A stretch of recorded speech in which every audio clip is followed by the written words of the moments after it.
لسه مكمل معاكم احلى مستمعين في الدنيا ومستمعين راديو مصر على الهواء. اكرم مفتاح وبرنامج اي جي بلس كل يوم تلات من الساعه 10 ل 12 بالليل على راديو مصر على الهواء. صوت شباب مصر. طريقه التواصل معنا دايما عن طريق ايميل الراديو radio@egionair.com او من خلال كل منصات التواصل الاجتماعي @egionair. ودلوقتي جاي معاد فقره عبد الرحمن، فممكن ثانيه واحده بالظبط ونقول عبد الرحمن معاك المايك.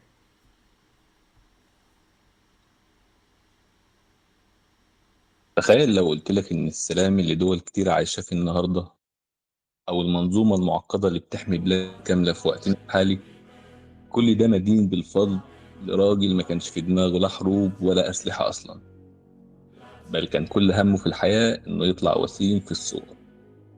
أيوة زي ما بقول لك كده، راجل مروش بمشكلة شخصية تافهة جدا، حرك جناح الفراشة من غير ما يقصد وأنقذ دول كاملة من الإبادة من غير ما يرفع سلاح واحد، وعمل سلسلة أحداث غيرت شكل العالم للأبد ليصبح على شكله المتعارف لنا اليوم.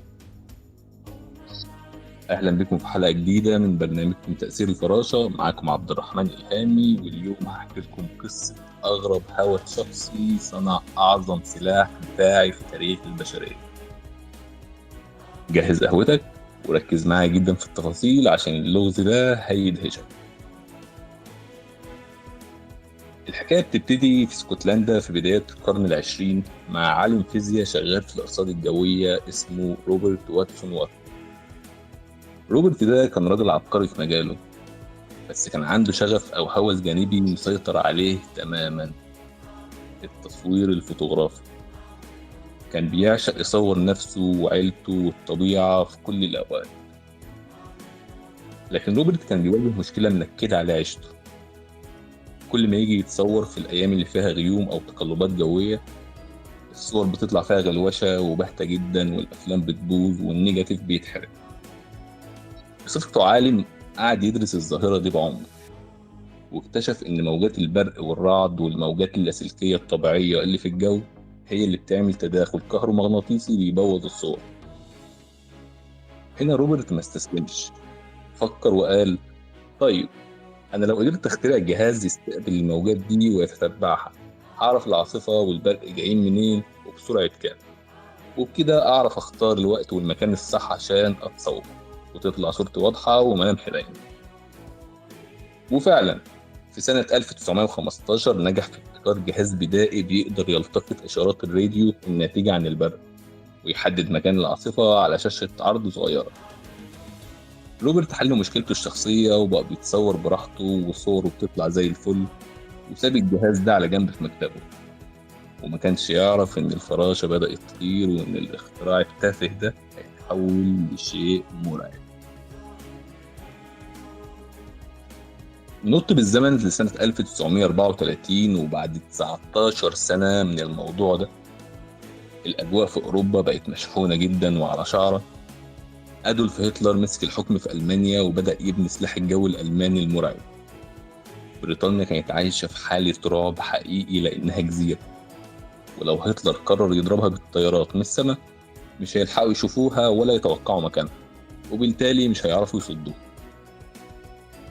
وزارة الطيران البريطاني من كتر اليأس لجأت لحلول انتحارية، لدرجة إنهم أعلنوا عن مكافأة مالية ضخمة جدا. اسمع الرقم كده: حوالي 1000 جنيه استرليني. ومحدش يضحك لأن ده كان رقم فلكي وقتها. المهم، المكافأة دي كانت لأي عالم يقدر يخترع سلاح أسطوري سموه شعاع الموت، الديث راي. كانوا عايزين جهاز يطلق أشعة خارقة تقدر تفجر محرك الطيارة وهي في الجو، أو تصعق الطيارين من على بعد أميال. العلماء من كل حتة بعتوا أفكار كتيرة، بس كلها كانت خيال علمي وما بتشتغلش على أرض الواقع. وهنا افتكرت الحكومة روبرت واتسون وات، بحكم إنه خبير قديم في الموجات اللاسلكية. فاستدعوه في سرية تامة وقالوا له: يا روبرت، بلدك في خطر، هل تقدر تصنع لنا شعاع الموت ده؟ روبرت قعد مع المساعد بتاعه في المختبر وعملوا الحسابات الرياضية والفيزيائية، وطلعوا بنتيجة أحبطت المسؤولين جدا. راح وقال لهم: علميا مستحيل نصنع شعاع موت يفجر الطيارة، ده أساطير وأفلام سينما. الطاقة اللي محتاجينها علشان نعمل كده مش موجودة على كوكب الأرض. المسؤولين بتوع الجيش حطوا راسهم بين إيديهم واليأس هيموتهم، لكن روبرت ابتسم وكمل جملته وقال لهم سطر واحد صعقهم: أنا ما أقدرش أفجر الطيارة وهي طايرة، بس بالتقنية اللي كنت بستخدمها زمان عشان أتتبع العواصف والبرق عشان أعرف أصور، أنا أقدر أقول لكم الطيارة دي فين بالظبط وجاية منين وبسرعة كام قبل ما تنزل قنبلة واحدة على البلد. المسؤولين وقتها تنحوا. روبرت شرح لهم الفكرة ببساطة: إحنا مش هنضرب الطيارة، إحنا هنطلق موجات راديو غير مرئية في السماء. الموجات دي لما تخبط في جسم الطيارة المعدني هترتد وترجع لنا تاني، والجهاز بتاعي يستقبلها ويحسب الوقت اللي راحت ورجعت فيه، فنحدد مكان الطيارة على الشاشة بدقة متناهية. الحكومة البريطانية عينها لمعت وفتحت لروبرت كل الخزائن المقفولة وقالت له سيبك من التصوير وسيبك من الأرصاد واشتغل على الجهاز ده فورا. في فبراير 1935 روبرت عمل تجربة سرية للغاية قدام قادة الجيش. جابوا طيارة بريطانية وخلاها تطير في مسار مجهول في ضوء النهار ووسط الغيوم، وروبرت وقف بجهازه اللي طوره من ماكينة الأرصاد الجوية بتاعته، وفجأة الشاشة نورت وبدأت تظهر نقطة بتتحرك وبتحدد مكان الطيارة بدقة خرافية وثانية بثانية.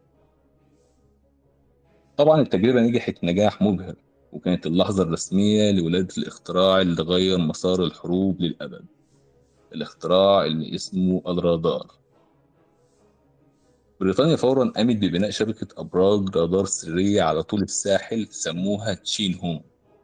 ولما بدأت الحرب العالمية الثانية سنة 1940 وهتلر بعت آلاف الطائرات في الهجوم الشهير عشان يدمر لندن، الطيارين الألمان اتصدموا صدمة عمرهم.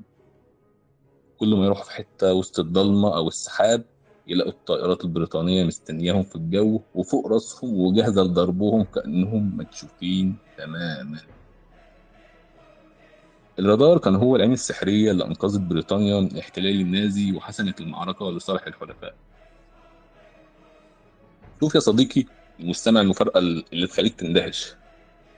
لو كان روبرت واتسون وات ده راجل عادي ما بيهتمش بشكله وصورته الشخصية، لو ما كانتش الصور الباهتة والوش اللي في النيجاتيف ضايقته سنة 1915 وخليته يخترع جهاز بدائي لتتبع البرق عشان يظبط إضاءة صورته، ما كانش هيبقى عنده الأساس العلمي ولا الفكرة الجاهزة لما بريطانيا طلبت منه شعاع الموت سنة 1934.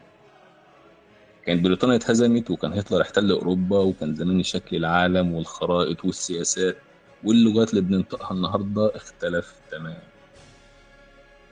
رغبة إنسانية بسيطة وتلقائية في التقاط صورة حلوة حركت جناح الفراشة لتنقذ ملايين الأرواح وتصنع تكنولوجيا الرادار اللي بتدير حركة 100,000 طيارة في السماء النهاردة عشان تسافر أنت وأنا بأمان. تفصيلة صغيرة تافهة غيرت مسار التاريخ كله. بشكركم جدا على وقتكم، واستنوني الأسبوع الجاي في حلقة جديدة وسر جديد من أرشيفنا المجهول. كنت معاكم عبد الرحمن إلهامي في برنامج تأثير الفراشة، وأقول لكم سلام.